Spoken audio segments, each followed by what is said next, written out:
Bem-vindos! Hoje a gente vai mergulhar numa ideia que parece simples, sabe? Mas que é, na verdade, até um pouco radical. E se a ferramenta de comunicação mais poderosa não for o que a gente diz, mas sim o que a gente não diz? Exatamente. A nossa fonte hoje é um clássico absoluto, né? O capítulo 6 da terceira parte de Como Fazer Amigos e Influenciar Pessoas, do Dale Carnegie. Isso.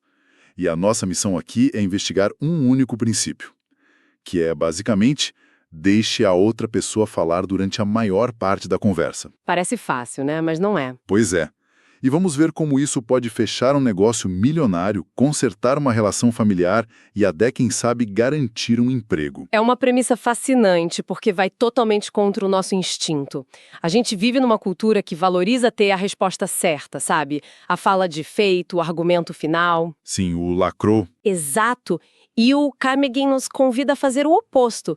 Ele fala, abra espaço. E as histórias que ele usa para provar esse ponto são uma evidência de que muitas vezes o poder não está em falar, mas em saber ouvir de verdade. Ok, então vamos começar por essa crítica que o Carnegie faz logo de cara. Principalmente aos vendedores. Ele diz que a maioria fala demais e que isso é um erro grave. O conselho dele é bem direto. Faça perguntas. Deixe o cliente falar.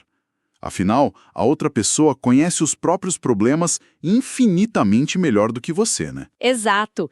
E ele adiciona um aviso que, para mim, é a chave de tudo. Não interrompa, mesmo que você discorde. Isso é difícil. É muito difícil. Pensa nisso como uma válvula de escape, sabe? A pessoa tem um reservatório de ideias, de queixas, de opiniões. Enquanto esse reservatório não for esvaziado, ela simplesmente não tem, assim, capacidade mental para absorver o que você tem a dizer. É uma barreira. É como tentar encher um copo que já está transbordando. Perfeito. A única solução é ouvir com paciência e, mais importante, com sinceridade. É aqui que a coisa fica realmente boa, porque o Carnegie nos dá um exemplo extremo, quase cômico. A história de um representante de tapeçaria que ele chama de GBR. Certo. Ele estava tentando fechar o contrato da vida dele com uma montadora de carros gigante. A competição era absurda. E no dia da apresentação final, o dia D, acontece o desastre. Qual? Ele acorda com uma laringite tão forte que mal consegue sussurrar. Nossa. Ele entra na sala de reuniões com o presidente da empresa, diretores, engenheiros, a nata da companhia. E ele não tem voz. Imagina o pânico. O que ele fez? É uma situação de pesadelo para um vendedor. Ele tenta falar, mas só sai um chiado. Aí, em vez de entrar em pânico, ele tem uma ideia muito simples. Pega um bloco de notas e escreve: Cavalheiros, perdi a minha voz. Estou completamente afônico. E como o pessoal reagiu? E a reação do presidente da empresa compradora é o ponto de virada. Em vez de ficar irritado ou adiar, ele olha para o vendedor e diz uma frase que vale ouro. Eu falarei pelo senhor. O quê? O cliente? O próprio cliente. E ele faz exatamente isso. Ele pega as amostras de tapeçaria e começa a apresentar o produto do vendedor para a própria equipe dele. Ele aponta as qualidades, defende os pontos fortes. Espera, o próprio cliente começou a vender o produto para si mesmo. Exatamente. Ele virou o advogado do vendedor.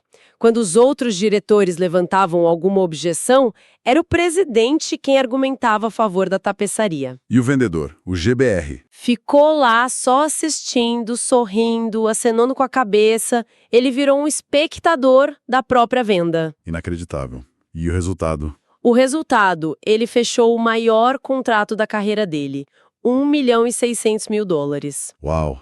Isso é impressionante.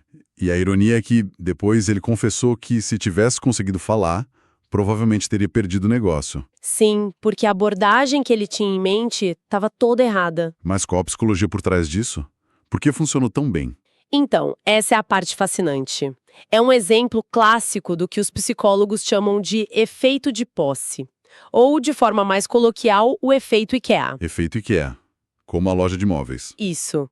Quando a gente investe nosso próprio esforço em algo, seja montar um móvel ou, neste caso, o esforço de apresentar e defender um produto, a gente passa a valorizar aquilo muito mais. Ah, entendi. O presidente não estava só falando pelo vendedor, ele estava inconscientemente tomando posse do argumento. Ao defender a tapeçaria, ele estava se convencendo e convencendo a equipe dele. O silêncio forçado do vendedor foi a melhor técnica de vendas que ele podia ter usado. Exatamente. Ok, isso faz todo sentido num cenário de negócios onde a lógica e os interesses são mais claros. Mas e quando o que está em jogo são emoções? Tipo, numa briga de família. Esse princípio ainda vale. Ótima pergunta, porque o risco é outro, né? O silêncio pode ser visto como descaso. E o Carnegie aborda isso com a história da Barbara Wilson e sua filha adolescente, a Lori. Certo. A relação delas estava em ruínas. A Lori, que era uma criança dócil, tinha se tornado rebelde, respondona, não cooperava. Uma situação que muitos pais conhecem, infelizmente. E a mãe, a Bárbara, fez o que a maioria faria, imagino. Tentou de tudo. Sermão, ameaça, castigo, discussão, e nada funcionava. Pelo contrário, cada tentativa parecia criar mais distância entre elas. Sei como é. Um dia a situação chegou no limite. Lori desobedeceu uma ordem e quando voltou para casa a mãe já estava pronta para a briga de sempre. Mas ela estava tão exausta, sabe, tão derrotada que não tinha mais energia para gritar. E o que ela fez? Em vez de gritar, ela só olhou para a filha e perguntou com um suspiro genuíno de desespero. Por quê, Lori? Por quê? Não era uma pergunta de acusação, né? Era quase um pedido de ajuda. Precisamente. E essa mudança de tom quebrou o padrão. A Lori, percebendo a sinceridade na voz da mãe, perguntou com calma: "A senhora quer mesmo saber?" Uau! E aí o desabafo veio.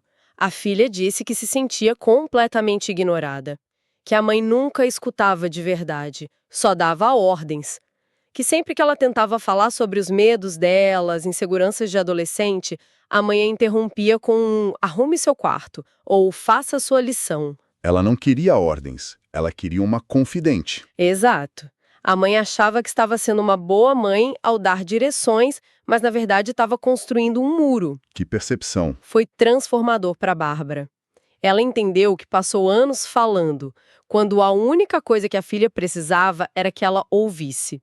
E a partir daquele dia ela mudou a abordagem, virou uma ouvinte ativa. E isso leva a uma reflexão importante, né? Quantas vezes nas nossas relações mais próximas a gente não está ouvindo de verdade, mas só esperando a nossa vez de falar? Exato. A gente está mais focado em consertar o problema do que em entender o sentimento da pessoa. Nos dois casos até agora, quem ouviu estava numa posição de poder, o presidente da empresa, a mãe. Mas e quando a situação se inverte? E se quem precisa ouvir é a pessoa que está em desvantagem, como alguém desesperado por um emprego numa entrevista? Carnegie argumenta que aí é ainda mais poderoso. E ele conta a história de um cara chamado Charles T. Kubelis, que estava se candidatando para uma vaga importante. Certo. Antes da entrevista, ele fez o dever de casa, mas de um jeito diferente. Em vez de focar só nos números da empresa, ele passou horas pesquisando a vida do fundador. Uma abordagem interessante. E na entrevista, ele não chega falando de si mesmo. A primeira coisa que ele diz é algo tipo: "Tenho muito orgulho de querer trabalhar numa organização com uma história como a de vocês. Fiquei sabendo que o senhor começou há 28 anos com nada além de uma mesa e uma secretária. Isso é verdade?" Nossa, que jogada de mestre. Total. Ele deu ao fundador um presente, a oportunidade de contar a sua própria saga de herói. O homem que construiu um império do zero adorou a chance de revisitar suas origens humildes. Falou por horas sobre como começou com $450 e uma ideia. E o Kubelis, o candidato? Apenas ouviu, com interesse genuíno, fazendo uma pergunta aqui e ali só para manter a história fluindo. Ele deu o palco inteiro para o fundador. E no final? No final, o fundador mal perguntou sobre a experiência profissional do Kubelis. Ele já estava convencido. Se levantou, levou o Kubelis até a sala de um vice-presidente e disse: "Acho que este é o homem que estamos procurando." Mas aí eu tenho que perguntar, isso não soa um pouco, sei lá, manipulador? Uma bajulação calculada para o ego do entrevistador? Essa é a linha tênue, e é uma questão fundamental. A diferença, segundo o espírito do Carnegie, está na sinceridade. Manipulação seria fingir um interesse que não existe.